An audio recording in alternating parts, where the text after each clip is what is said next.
नमस्कार, जय हिंद। आप सभी का हार्दिक स्वागत है। मैं यहाँ पर विज्ञान के 25 महत्वपूर्ण क्वेश्चंस लेके आया हूँ। तो आपको हमारे वीडियो कैसे लगते हैं कमेंट करके ज़रूर बताइएगा। और यदि आप पहली बार वॉच कर रहे हैं तो प्लीज़ सब्सक्राइब ज़रूर करिएगा चैनल को, बेल आइकन प्रेस करिएगा ताकि जब भी मैं वीडियो इस टाइप के अपलोड करूँ आप तक नोटिफिकेशन पहुँचती रहे। चलिए स्टार्ट करते हैं। उसके पहले रख हौसला, वो मंजर भी होगा, प्यासे के पास चलकर समंदर भी होगा, थक कर ना बैठे मंजिल के मुसाफिर, मंजिल भी मिलेगी और मिलने का मज़ा भी होगा। उठो जागो और तब तक चलते रहो जब तक लक्ष्य की प्राप्ति ना हो जाए। चलिए अपने लक्ष्य की प्राप्ति के लिए लगातार प्रयास करते हैं, मेहनत करते हैं और स्टार्ट करते हैं 25 महत्वपूर्ण IMP क्वेश्चंस विज्ञान के। इसमें से देखिए पहला क्वेश्चन है, क्लोरोफिल या हरित लवक में कौन सा धातु आयन पाया जाता है? तो आपको पता होगा क्लोरोफिल में जो है मैग्नीशियम धातु पाया जाता है, मैग्नीशियम तत्व जो है पाया जाता है। इसका संकेत Mg होता है मैग्नीशियम का। तो ये जो है क्लोरोफिल में हरित लवक में पाया जाता है। और क्लोरोफिल का जो कार्य होता है प्रकाश संश्लेषण में महत्वपूर्ण भूमिका निभाता है, प्रकाश संश्लेषण की क्रिया करता है। तो प्रकाश संश्लेषण में क्लोरोफिल का जो होता है महत्वपूर्ण योगदान है, ध्यान रखिएगा। प्रकाश संश्लेषण में आपका जो है carbon dioxide CO2 plus H2O जो है मिल करके ग्लूकोज का निर्माण करते हैं, C6H12O6 का निर्माण करते हैं। यहाँ पर आपका क्लोरोफिल प्लस आपका जो होता है सनलाइट, लाइट की उपस्थिति में ही पौधे अपना भोजन बनाते हैं। तो इसके यहाँ पर 6CO2 प्लस 12H2O होता है, समीकरण संतुलित कर लीजिएगा, प्लस ग्लूकोज बनता है और ऑक्सीजन बहुत मात्रा में निकलती रहती है और प्लस 624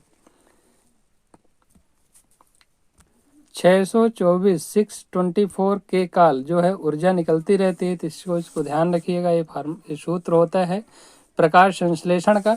और कभी कभी पौधों में जो है परीक्षाओं में देता है कि पौधों में सबसे ज़्यादा प्रकाश संश्लेषण किस रंग में होता है? तो लाल में, लाल रंग में जो है प्रकाश संश्लेषण की क्रिया सर्वाधिक होती है।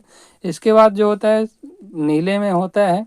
फिर जो होता है सबसे कम प्रकाश संश्लेषण की जो क्रिया होती है बैंगनी रंग में होती है, बैंगनी रंग में जो है सबसे कम होती है। तो यहाँ पर जो है अधिक मात्रा में देगा तो लाल हो जाएगा, उससे कम नीला। तो लाल और नीला में प्रकाश संश्लेषण की क्रिया होती है। सबसे कम प्रकाश संश्लेषण की जो क्रिया है बैंगनी में होती है, ध्यान रखिएगा। प्रकाश संश्लेषण कई बार परीक्षाओं में देता है किस रंग में प्रकाश संश्लेषण की क्रिया होती है? तो लाल, नीला, हरा सभी रंगों में होती है, लेकिन सबसे ज़्यादा लाल में होती है और सबसे कम बैंगनी रंग में होती है। सेकंड क्वेश्चन है, यहाँ पर उच्च तापक्रम पर जिस जंतु को प्रसुप्ति को कहते हैं, उच्च तापक्रम पर किसी जंतु की जो प्रसुप्ति होती है उसको क्या कहते हैं? तो इसको जो है एस्टिवेशन कहते हैं। तो यहाँ पर डी ऑप्शन राइट हो जाएगा। उच्च तापक्रम पर किसी जंतु की प्रसुप्ति को एस्टिवेशन कहते हैं। म्यूटेशंस होता है उत्परिवर्तन को म्यूटेशंस कहते हैं और इसके जनक ह्यूगो डी व्रीज जी हैं। ह्यूगो डी व्रीज को म्यूटेशन का जनक कहा जाता है, तो ध्यान रखिएगा।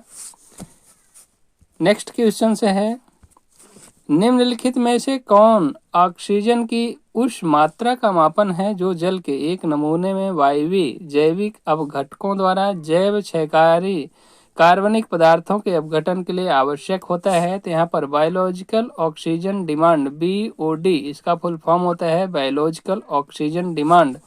तो यहाँ पर जो है बायोकेमिकल ऑक्सीजन डिमांड, यहाँ पर बी ऑप्शन राइट हो जाएगा। बायोकेमिकल ऑक्सीजन डिमांड जल के एक नमूने में वायवीय जैविक अपघटकों द्वारा जैव क्षयकारी कार्बनिक पदार्थ के अपघटन के लिए आवश्यक होता है, तो ये BOD होता है।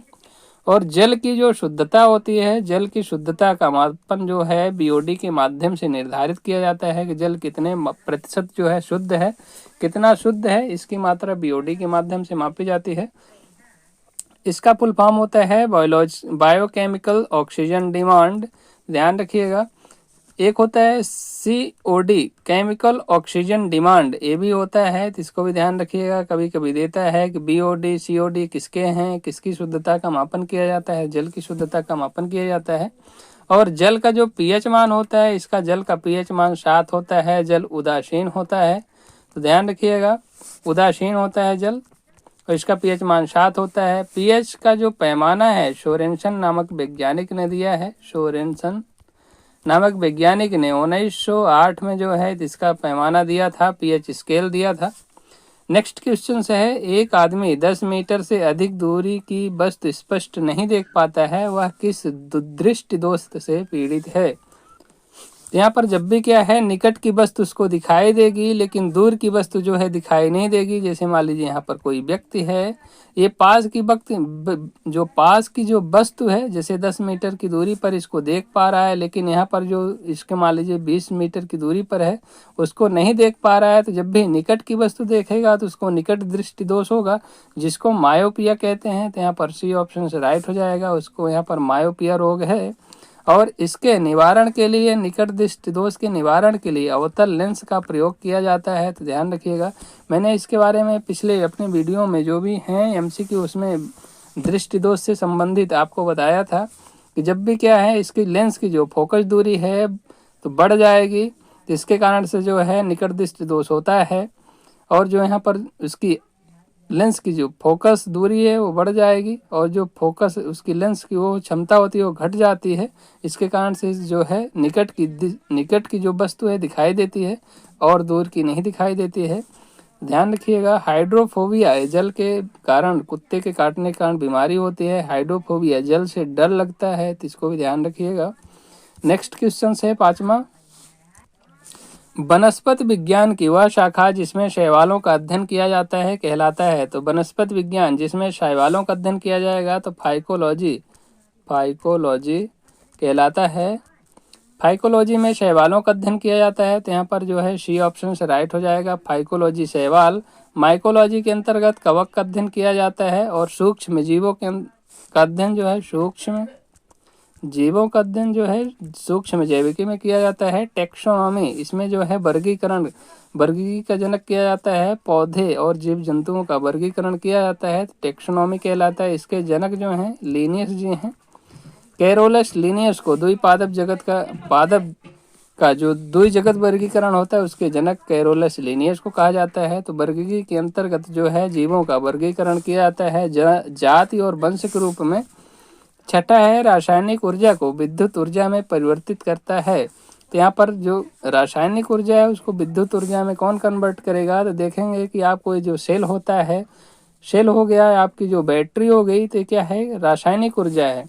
ये रासायनिक ऊर्जा है, किसमें परिवर्तित कर रही है, तो विद्युत में परिवर्तित कर रही है। तो यहाँ पर जो बैटरी होती है तो रासायनिक ऊर्जा को विद्युत ऊर्जा में बदल देती है।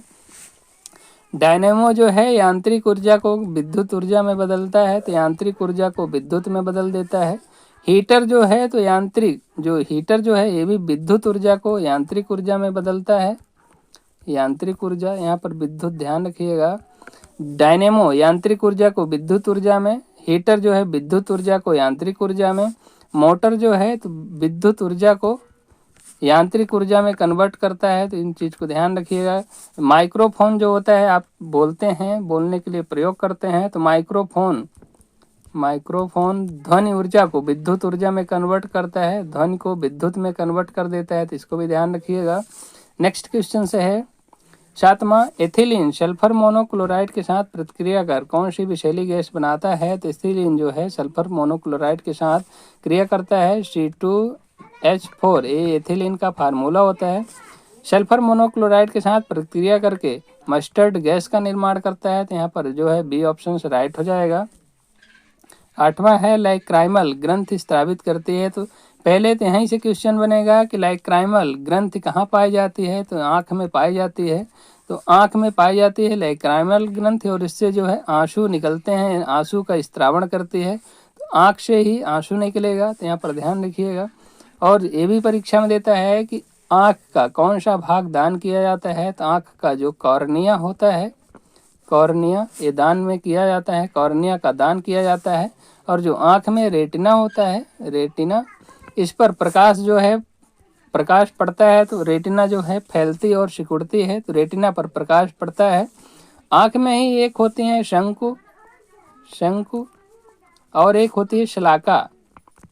तो शंकु जो है कलर, कलर मतलब होता है रंग, शंकु के माध्यम से रंग की पहचान की जाती है और शलाका के माध्यम से प्रकाश का ज्ञान किया जाता है। तो इनको भी ध्यान रखिएगा, क्योंकि परीक्षा में देता है कि शंकु रंग, आँख का कौन सा भाग रंग की पहचान करता है, तो इसमें आँख में शंकु पाए जाते हैं, उसको रंग का आभास होता है, रंग की पहचान करता है, जबकि शलाका जो है प्रकाश का जो है ज्ञान देता है। तो ध्यान रखिएगा। नवा क्वेश्चन से है, मूली दाब किससे मापा जाता है? तो मूली दाब यहाँ पर ऑक्सेनोमीटर से मापा जाता है। डी ऑप्शन से राइट हो जाएगा। मूली दाब को ऑक्सेनोमीटर के माध्यम से मापा जाता है। मैनोमीटर के माध्यम से वायुमंडलीय दाब को मापा जाता है। वायुमंडलीय दाब को मैनोमीटर से मापा जाता है। बैरोमीटर से दाब को मापा जाता है। ध्यान रखिएगा। 10वां है, गोबर गैस का प्रमुख दहन घटक कौन सा है? तो गोबर गैस में मेथेन पाई जाती है। तो फर्स्ट ऑप्शन से राइट हो जाएगा, मेथेन और एथेन। कार्बन डाइऑक्साइड को शुष्क बर्फ कहते हैं। शुष्क बर्फ कहते हैं कार्बन डाइऑक्साइड को। हाइड्रोजन, हाइड्रोजन की जो खोज है एच केवेंडिश ने किया है। केवेंडिश, तो हाइड्रोजन की खोज एच केवेंडिश ने किया है। ध्यान रखिएगा। प्रोपेन, ये जो होता है एल्केन होता है प्रोपेन, इसका फार्मूला होता है प्रोपेन का, मैं यहाँ पर लिख देता हूँ C3H8, ये प्रोपेन का फार्मूला होता है। तो ध्यान रखिएगा। नेक्स्ट क्वेश्चन से है, कार्य का मात्रक है? तो कार्य का मात्रक जूल होता है। कार्य हो गया आपका कार्य, और ऊर्जा हो गया ऊर्जा, इन सब का मात्रक जो है आपका कार्य, ऊर्जा, इन सब का मात्रक जूल होता है। तो ध्यान रखिएगा। न्यूटन्स, न्यूटन्स जो है बल का मात्रक न्यूटन होता है। वाट जो है विद्युत, विद्युत शक्ति, विद्युत शक्ति का मात्रक वाट होता है। डाइन जो है ये कार्य का सीजीएस पद्धति में मात्रक होता है। सीजीएस पद्धति में कार्य का मात्रक डाइन होता है। तो ध्यान रखिएगा। यहाँ पर थोड़ा सुधार करिएगा, सॉरी, यहाँ पर कार्य नहीं बल्कि बल का होता है। बल, बल का सीजीएस पद्धति में मात्रक जो है बल का, यहाँ पर थोड़ा सुधार कर लीजिएगा। बल का सीजीएस पद्धति में मात्रक डाइन होता है, जबकि कार्य का सीजीएस पद्धति में जो मात्रक होता है अर्ग होता है। थोड़ा क्षमा चाहता हूँ, जल्दीबाजी में थोड़ा मिस्टेक हो जाता है। तो ध्यान रखिएगा। कार्य का सीजीएस पद्धति में मात्रक अर्ग होता है, जबकि बल का सीजीएस पद्धति में मात्रक डाइन होता है। विद्युत शक्ति का मात्रक वाट होता है। बल का मात्रक एसआई पद्धति में न्यूटन्स होता है, जबकि सीजीएस पद्धति में डाइन हो जाएगा। 12वां है, भोजन के वर्ग में प्रति यूनिट कैलोरी की मात्रा सर्वाधिक होती है। तो भोजन में किसमें प्रति यूनिट कैलोरी ज़्यादा निकलती है? तो यहाँ पर वसा में सबसे ज़्यादा पाई जाती है। तो बी ऑप्शन से राइट हो जाएगा। विटामिन जो होते हैं शरीर में रोग प्रतिरोधक क्षमता को बढ़ाते हैं, और विटामिन जो हैं ए, बी, सी, डी, ई और के, इतने टाइप के विटामिन जो हैं पाए जाते हैं। विटामिन ए की कमी से रतौंधी रोग होता है, रतौंधी। विटामिन बी की कमी से बेरी रोग होता है। विटामिन सी की कमी से स्कर्वी रोग होता है। विटामिन डी की कमी से रिकेट्स रोग होता है, रिकेट्स। ई की कमी से नपुंसकता रोग होता है, और के की कमी से रक्त का थक्का नहीं जमता है। यहाँ पर ध्यान रखिएगा, रक्त का थक्का नहीं जमता है। मैं शॉर्ट में बताने की कोशिश कर रहा हूँ। प्रोटीन्स, प्रोटीन की खोज जो है बर्जीलियस जी ने किया है, बर्जीलियस। तो प्रोटीन की खोज किसने किया है? तो बर्जीलियस जी ने किया है। ध्यान रखिएगा। और जो प्रोटीन्स होते हैं 20 अमीनो अम्ल का, एक ये भी कई बार पूछा गया है कि कितने अमीनो अम्ल से मिलकर बना है प्रोटीन्स? तो 20 अमीनो अम्ल जो हैं, 20 से अधिक, कम रहेगा तो नहीं बनेगा, 20 से अधिक, जितने मात्रा में अधिक रहेंगे उतने ही प्रोटीन्स का निर्माण होगा। तो अमीनो अम्ल से जो है प्रोटीन्स का निर्माण होता है। और बर्जीलियस ने जो है प्रोटीन शब्द का जो है दिया है, प्रोटीन्स, बर्जीलियस। तो ध्यान रखिएगा। कार्बोहाइड्रेट से ऊर्जा प्राप्त होती है, तो ध्यान रखेंगे इस सबको। चलते हैं आगे। 13वां क्वेश्चन से है, और यदि आपको अच्छा लग रहा हो तो प्लीज़ सब्सक्राइब जरूर करिएगा, वीडियो को लाइक करिएगा, दोस्तों के साथ शेयर करिएगा यदि अच्छा लग रहा हो। मैं सोच रहा हूँ आपको कम समय में जितना हो सके बताने की कोशिश करता हूँ। थोड़े कहीं बहुत गलतियाँ होती हैं तो आप माफ़ करिएगा। चलिए आगे देखते हैं, पर अपने हिसाब से जितना हो सकता है बताने की कोशिश कर रहा हूँ आपको। 10 लाख बाइट्स लगभग होती हैं। तो 10 लाख बाइट जो है तो किसके बराबर होती हैं? तो 1 किलो बाइट्स के बराबर होती हैं। तो यहाँ पर मेगाबाइट्स होगा, यहाँ पर मेगाबाइट्स के बराबर होती हैं। तो यहाँ पर सी ऑप्शन से राइट हो जाएगा। 10 लाख बाइट्स होती हैं तो मेगाबाइट्स के बराबर होती हैं। एम्पीसिलिन दवाई है तो एम्पीसिलिन जो है प्रतिजैविक दवाई होती है, एंटीबायोटिक दवाई होती है, तो बी ऑप्शन से राइट हो जाएगा। यहाँ पर आप देखेंगे तो 4 निब बराबर जो है एक आपका बाइट होता है, सॉरी 4 निब बराबर 1 बिट होता है, 1 बिट, और जो है आपके 8 बिट बराबर 1 बाइट होता है, और आपके जो हैं 10-24 बाइट बराबर 1 KB होता है, 1 KB, और आपका जो 10-24 MB के बराबर जो है MB के बराबर आपका 1 GB होता है। तो ध्यान रखिएगा इन सब के, GB से बड़ा फिर TB होता है, तो ऐसे बढ़ते क्रम में रहेगा। सबसे छोटा जो है निब होता है, 4 निब बराबर 1 बिट होता है, और 8 बिट बराबर 1 बाइट होता है। 10-24 बाइट बराबर 1 KB होता है, किलो बाइट्स होता है। 10-24 MB के बराबर 1 GB होता है, गीगाबाइट्स होता है। तो 10 लाख बाइट्स होते हैं तो इसमें जो है मेगाबाइट्स के बराबर होता है। नेक्स्ट क्वेश्चन से है 15वां, साधारण नमक का अणुसूत्र है। तो साधारण नमक को सोडियम क्लोराइड्स कहते हैं, तो यहाँ पर फर्स्ट ऑप्शन राइट हो जाएगा। सोडियम से जो है क्षारीय धातु है, क्षार धातु है। यस ब्लॉक फर्स्ट का तत्व है, यस ब्लॉक फर्स्ट का एलिमेंट है ये, और ये क्षारीय धातु है। इसको सोडियम को जो है मिट्टी के तेल में रखा जाता है, सोडियम को मिट्टी के तेल में रखा जाता है। इसको केरोसिन का भी तेल बोल सकते हैं आप। सर्वाधिक अभिक्रियाशील होता है सोडियम से भी ज़्यादा अभिक्रियाशील पोटेशियम होता है। पोटेशियम के बाद सोडियम का नंबर आता है। इन सबको मिट्टी के तेल में रखा जाता है अथवा केरोसिन के तेल में रखा जाता है। तो यहाँ पर जो क्लोरीन से हैलोजन से समूह के हैं, हैलोजन का मतलब ही होता है लवण। तो जो यहाँ पर क्षारीय धातु और लवण मिलकर के किसका निर्माण करते हैं, तो जब भी आपको देखेंगे उच्च प्रबल मात्रा में अम्ल और प्रबल मात्रा में क्षार मिलकर के लवण का निर्माण करते हैं, तो सोडियम क्लोराइड का निर्माण होता है। जैसे मान लीजिए हाइड्रोक्लोरिक अम्ल प्लस NaOH सोडियम हाइड्रोक्साइड, ये मिलकर के जो है नमक का निर्माण करते हैं, तो NaCl का निर्माण होता है। जब प्रबल अम्ल और प्रबल क्षार मिल करके किसका निर्माण करेंगे, तो प्रबल यहाँ पर लवण बनेगा। तो यही इसका फार्मूला होता है, सोडियम क्लोराइड साधारण नमक का सूत्र होता है। 16वां क्वेश्चन से है, चंद्रमा पर वायुमंडल नहीं है, क्योंकि चंद्रमा पर जो वायुमंडल नहीं है, यहाँ पर परमाणुओं का जो पलायन वेग है उनके वर्ग के मध्य मूल के वेग से कम होता है। तो यहाँ पर डी ऑप्शन से जो है राइट हो जाएगा। चंद्रमा पर वायुमंडल नहीं है तो चंद्रमा से आकाश जो है काला दिखाई देगा। आप ध्यान रखिएगा, चंद्रमा पर वायु नहीं है तो वहाँ पर जो है कंपन सुनाई भी नहीं देगा, तो कंपन भी सुनाई नहीं देता है, आकाश काला दिखाई देता है। और जो चंद्रमा का जो प्रकाश है पृथ्वी तक आने में 1.3 सेकंड का समय लेता है, तो इस चीज़ को भी ध्यान रखिएगा, 1.3 सेकंड लगता है। हमारे अंदर जितना नॉलेज है आपको बताने की कोशिश कर रहा हूँ। यदि अच्छा लग रहा हो तो दोस्तों के साथ शेयर जरूर करिएगा ताकि हमारी मेहनत सार्थक हो सके। नेक्स्ट क्वेश्चन है, बेंजीन एवं एसिटिलीन के जो हैं क्या गुण होते हैं। तो देखिए इसके जो अणुसूत्र होते हैं, देखिए बेंजीन के क्या है, यहाँ पर एसिटिलीन पहले देख लीजिए C2H2, और यहाँ पर बेंजीन के जो सूत्र होते हैं, बेंजीन के C6H6, ये बेंजीन का फार्मूला होता है। बेंजीन ये आपका एथिलीन है, एसिटिलीन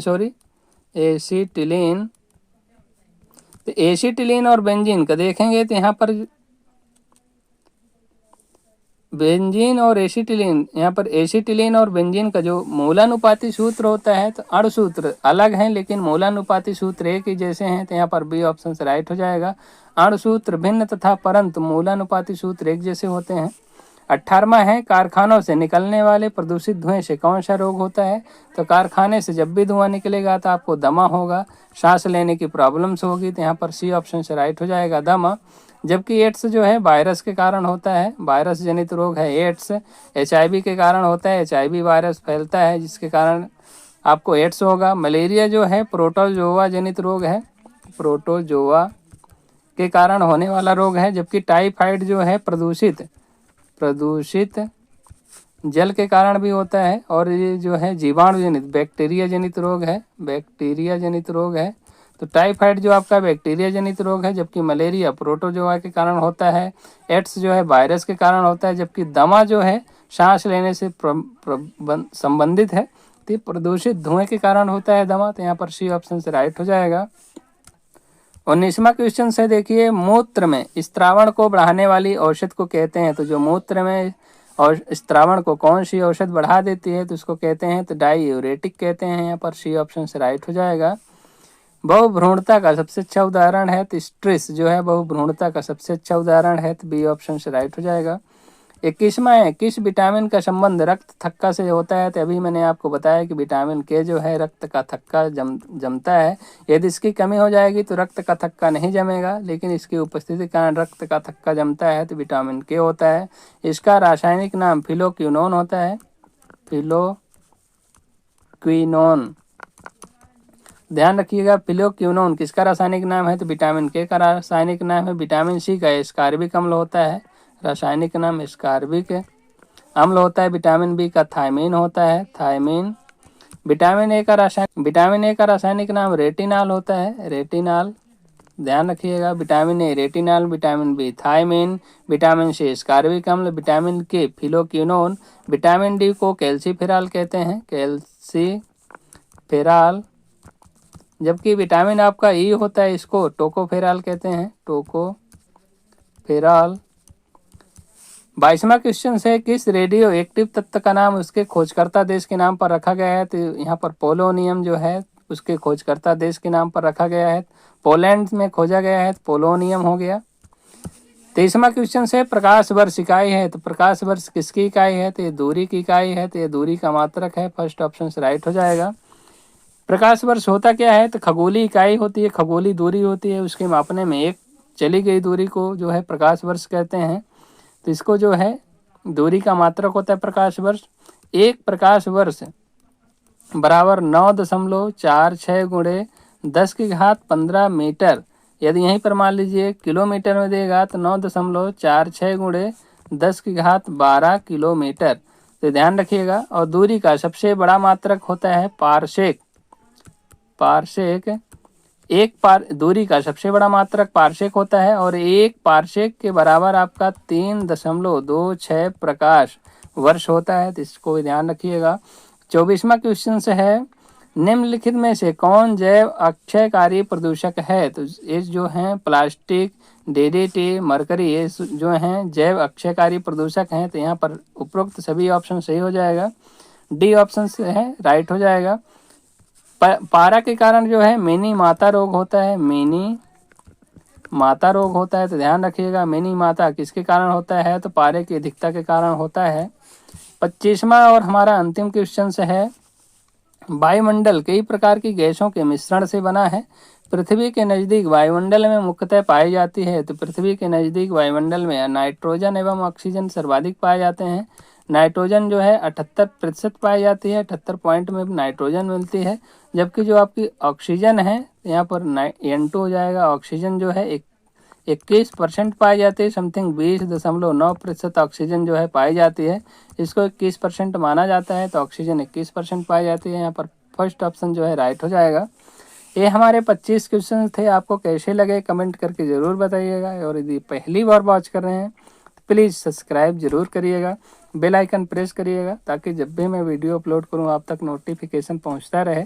मिलते हैं नेक्स्ट MCQ में, तब तक के लिए बाय, जय हिंद, वंदे मातरम।